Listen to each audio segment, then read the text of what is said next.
नमस्कार, मैं हूं पवन त्यागी। दिल्ली में नगर निगम के चुनाव संपन्न हो गए हैं और अब सबका ध्यान इस बात पर है कि दिल्ली में मेयर और डिप्टी मेयर किसका होगा। आम आदमी पार्टी के पास अगर ऊपर से देखेंगे तो बहुमत है और बहुमत के आंकड़े के आधार पर यह कहा जा सकता है कि आम आदमी पार्टी अपना मेयर और डिप्टी मेयर आसानी से बना लेगी। लेकिन यह इतना भी आसान नहीं है जितना हम लोग समझ रहे हैं। असल में बात यह है कि जो मेयर का चुनाव होता है उसमें निगम पार्षद जो वोट करते हैं, ये दल बदल कानून लागू नहीं होने के कारण किसी भी पक्ष के मेयर को वोट कर सकते हैं। आम आदमी पार्टी ने शैली ओबेरॉय को मेयर के लिए और आले मोहम्मद इकबाल को डिप्टी मेयर पद के लिए उतारा हुआ है। वहीं भारतीय जनता पार्टी ने अपनी 3 बार की जीती हुई निगम पार्षद रेखा गुप्ता को मैदान में उतार दिया है, जिसके कारण अब यह मुकाबला कांटे का हो गया है। असल में ये मैं इसलिए कह रहा हूं क्योंकि ये खबरें आ रही थी कि आम आदमी पार्टी के कई पार्षद भारतीय जनता पार्टी के संपर्क में हैं और अगर ऐसा हुआ तो आप जानिए कि आम आदमी पार्टी के बजाय बीजेपी का भी मेयर बन सकता है। लेकिन इस बीच एक खबर आई और भारतीय जनता पार्टी के कार्यकारी अध्यक्ष जो हैं, उन्होंने बाकायदा वीरेंद्र सचदेवा ने यह कहकर सबको चौंका दिया कि भारतीय जनता पार्टी का ध्यान स्टैंडिंग कमेटी पर ज्यादा है। अब स्टैंडिंग कमेटी क्या होती है आप लोग समझिए। किसी भी नगर निगम में मेयर और डिप्टी मेयर से ज्यादा अगर कोई पावरफुल कमेटी है तो वो स्टैंडिंग कमेटी होती है।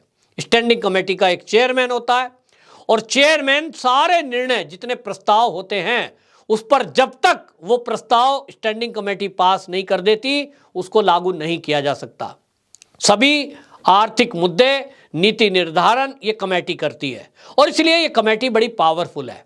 दिल्ली में 250 निगम पार्षद हैं और इनमें आपको बताएं मेयर और डिप्टी मेयर के लिए यहां नामित कुछ सदस्य हैं जो कि विधायक वो वोट करेंगे और यहां पर 10 सांसद हैं जिसमें 3 राज्यसभा के हैं और 7 लोकसभा के सांसद हैं, वो भी वोट करेंगे। इस आंकड़ों के हिसाब से देखेंगे तो भारतीय जनता पार्टी के पास जो आंकड़े हैं वो हैं बीजेपी के पास 113 और आम आदमी पार्टी के पास 150 का आंकड़ा बैठता है, क्योंकि उनके जो नामित विधायक हैं उनकी संख्या 14 है और उनके 3 राज्यसभा के सांसद हैं और इस तरह से वो आंकड़ा 150 बैठ जाता है। वहीं भारतीय जनता पार्टी का आंकड़ा 113 का है। अब इस आंकड़े के हिसाब से यदि देखेंगे तो निगम पार्षद अगर वोट करेंगे तो लग रहा है कि मेयर और डिप्टी मेयर तो आम आदमी पार्टी आसानी से बनवा लेगी, लेकिन पेच फंसेगा इस स्टैंडिंग कमेटी में। और ये स्टैंडिंग कमेटी में आपको बताएं 18 सदस्य होते हैं। इसमें जो दिल्ली है वो 12 जोन में वितरित है। हर जोन से एक सदस्य इस कमेटी के अंदर सदस्य के रूप में आएगा और जो इनमें 12 हैं उसके अलावा 6 स्टैंडिंग कमेटी के सदस्य होंगे जिनका चुनाव भी ये जो पार्षद हैं वो करेंगे। अब इसमें अभी तक आप देखेंगे कि निगम पार्षद की संख्या तो वाकई में आम आदमी पार्टी के पास ज्यादा है, लेकिन इसका जो वोट होता है वो राज्यसभा की तरह होता है। जिस तरह से राज्यसभा सदस्यों के लिए वोट पड़ता है, यहां भी फर्स्ट, सेकंड, थर्ड प्रीफरेंस के आधार पर, प्रीफरेंशियल आधार पर वोट पड़ती है और उस वोट में जो निगम पार्षद है वो लिखेंगे कौन फर्स्ट प्रीफरेंस पर है। और अगर दिल्ली के आंकड़े देखेंगे तो फर्स्ट प्रीफरेंस जो निगम पार्षद वोट डालेंगे 37 का आंकड़ा एक सदस्य को चुनने के लिए चाहिए जो स्टैंडिंग कमेटी का सदस्य बनेगा। अब 37 चाहिए फर्स्ट प्रीफरेंस वाले। अगर आम आदमी पार्टी के जो निगम पार्षद हैं वो फर्स्ट प्रीफरेंस पर कोई नाम लिख रहे हैं और उसके बजाय उन्होंने सेकंड प्रीफरेंस पे लिख दिया किसी आम आदमी पार्टी का नाम, तो वो सेकंड प्रीफरेंस वाला भी कई बार उसमें सदस्य बन जाता है। और इसमें यहां एक और बात याद रखने की है कि जो एलजी हैं दिल्ली के, वो भी 10 सदस्यों को नामित कर सकते हैं निगम पार्षदों को। और ये जो निगम पार्षद 10 सदस्य निगम पार्षद को एलजी साहब नामित करेंगे, ये किसी भी जोन में अपना वोट डालें, ये अभी नहीं कहा जा सकता। किस जोन में करेंगे ये अभी कहना मुश्किल है और यहां आपको बता दें कि आम आदमी पार्टी अपने मेयर और डिप्टी मेयर के चुनाव में उलझ गई है, लेकिन भारतीय जनता पार्टी का पूरी रणनीति का फोकस स्टैंडिंग कमेटी पर है, क्योंकि स्टैंडिंग कमेटी के बिना जो मेयर है या डिप्टी मेयर है ये कोई फैसले नहीं ले सकते। जो स्टैंडिंग कमेटी का चेयरमैन है उसकी पावर कई मामलों में दिल्ली के मेयर से भी ज्यादा होगी, और इसीलिए भारतीय जनता पार्टी का पूरा फोकस इस स्टैंडिंग कमेटी पर है। यहां प्रेफरेंशियल वोट पड़ेंगी। इस प्रेफरेंशियल वोट में जो आम आदमी पार्टी के निगम पार्षद हैं वो अपना फर्स्ट प्रीफरेंस के बजाय अगर सेकंड या थर्ड पर आम आदमी पार्टी का नाम लिख देते हैं किसी कैंडिडेट का, और पहले नंबर पर भारतीय जनता पार्टी के कैंडिडेट का नाम लिख देते हैं, तो स्टैंडिंग कमेटी में सदस्य वही बनेगा। दूसरी तरफ एक जोन में 37 वोट चाहिए, और इसके लिए अगर नामित सदस्य की संख्या बढ़ जाएगी जो कि एलजी साहब की तरफ से होगा तो वो पासा पलट देगा, और इसीलिए यहां सारा मामला उलझा हुआ है। और अभी ये कहा नहीं जा सकता कि आम आदमी पार्टी का मेयर और डिप्टी मेयर के साथ साथ स्टैंडिंग कमेटी जो बनेगी उसमें वो सदस्य ज्यादा बना ले जाएगी। आपको बताएं आम आदमी पार्टी ने यहां आपको बता दूं 4 सदस्य उतारे हैं, भारतीय जनता पार्टी ने 3 सदस्य उतारे हैं, जबकि टोटल संख्या 6 है स्टैंडिंग कमेटी के जो सदस्य स्थायी समिति के होते हैं, अब उतार दिए हैं 7। तो 7 में 3 दोनों पक्ष के चुने जाने हैं।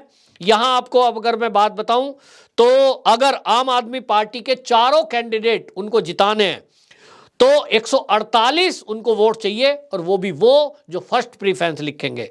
भारतीय जनता पार्टी को यदि अपने 3 कैंडिडेट जिताने हैं तो उनको 111 वोट चाहिए, और जबकि उनकी कुल वोट है 105, यानी यहां कमी है। लेकिन यह कमी जो एलजी की तरफ से नामित पार्षद होंगे वो 10 संख्या है, और इसलिए यह पूरा हो सकता है बड़े आराम से, क्योंकि 111 संख्या है, 10 एलजी साहब वाले मिल गए तो यह संख्या बैठ जाती है 121। तो भारतीय जनता पार्टी के नामित सदस्यों की 3 संख्या जो आपको बताएं जो स्थायी समिति होगी उसमें तो 3 सदस्यों का चुना जाना पक्का माना जा रहा है।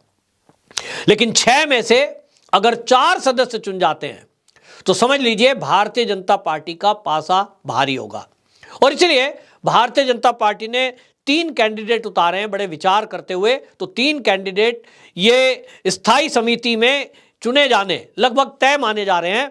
लेकिन वहां आपको बता दूं जो हर जोन से एक सदस्य आना है, 12 लोग जो आने हैं, जो स्टैंडिंग कमेटी के सदस्य होंगे, इसमें भी प्रेफरेंशियल वोट पड़ेगा, और यहां भी खेल होने का चांस, यानी ज्यादातर भारतीय जनता पार्टी के नेताओं को ये पक्का भरोसा है कि आम आदमी पार्टी के निगम पार्षदों से उनकी जिस तरह की ट्विनिंग हुई है या जो कहें बातचीत हुई है अंडरग्राउंड, उसमें वो आश्वस्त हैं कि उन्हीं के सदस्य ज्यादा संख्या में चुनकर आएंगे। तो स्टैंडिंग कमेटी का चेयरमैन भी भारतीय जनता पार्टी का बन सकता है, ऐसी सूत्रों से खबर आ रही है। यानी एक तरफ से अगर सरल भाषा में समझें कि आम आदमी पार्टी का मेयर यदि बनता है, और ये जो स्टैंडिंग कमेटी है ये इसमें संख्या भारतीय जनता पार्टी की ज्यादा है, और इनका चेयरमैन भी इस कमेटी का होता है भारतीय जनता पार्टी का, तब ये पावरफुल एक समिति होती है। ये आम आदमी पार्टी का मेयर होते हुए भी अपनी मनमर्जी से कोई काम नहीं कर सकते। ये जब समिति पास करेगी तभी उसका इंप्लीमेंट कर सकते हैं। तो ये एक आगे आने वाले समय में आम आदमी पार्टी के मेयर के लिए एक ऐसा क्षण है, ऐसा एक ये कांटा बीच में रहेगा कि वो खुलकर अपनी मनमर्जी नहीं कर पाएंगे जैसा वो अभी विचार कर रहे हैं। यहां एक बात और ध्यान रखने की है कि जो दिल्ली का मेयर होगा वो हर साल में बदलना है, उसका कार्यकाल 1 साल का होगा।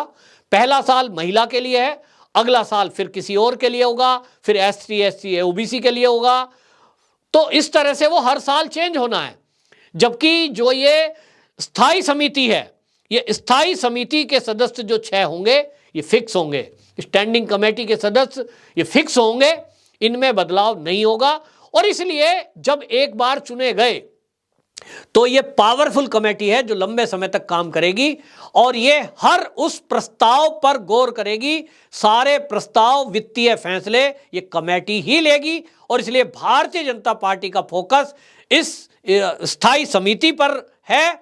और इस स्थायी समिति में यह अभी तक माना जा रहा है कि 3 सदस्य तो भारतीय जनता पार्टी के पक्के हैं।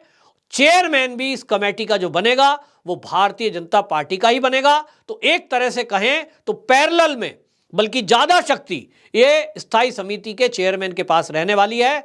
तो आम आदमी पार्टी का मेयर होने के बावजूद भी उनके पास उतनी शक्ति नगर निगम की नहीं रहेगी जितनी वो सोच रहे हैं। और इसीलिए जो मेयर है इस पद को लेकर बहुत ज्यादा उत्साह आम आदमी पार्टी के कैंडिडेटों के अंदर नहीं दिखाई दे रहा है और इसी बात का फायदा भारतीय जनता पार्टी मेयर के लिए भी उठा सकती है, ऐसा सूत्रों के हवाले से खबर आ रही है। यानी एक तरह से अगर मैं कहूं तो अभी तक के जो हालात दिखाई दे रहे हैं इसमें ऐसा लग रहा है कि Bharatiya Janata party standing committee के साथ साथ दिल्ली का मेयर भी अपना बनाने में कामयाबी हासिल कर सकती है, ऐसा अभी तक दिखाई दे रहा है। देखना होगा 6 जनवरी को जो चुनाव है उसके बाद जो रिजल्ट आएंगे, कितने लोगों का हृदय परिवर्तन होता है और वो अपनी पार्टी के निगम पार्षद के बजाय फर्स्ट प्रीफरेंस किसको चुनते हैं। वंदे मातरम।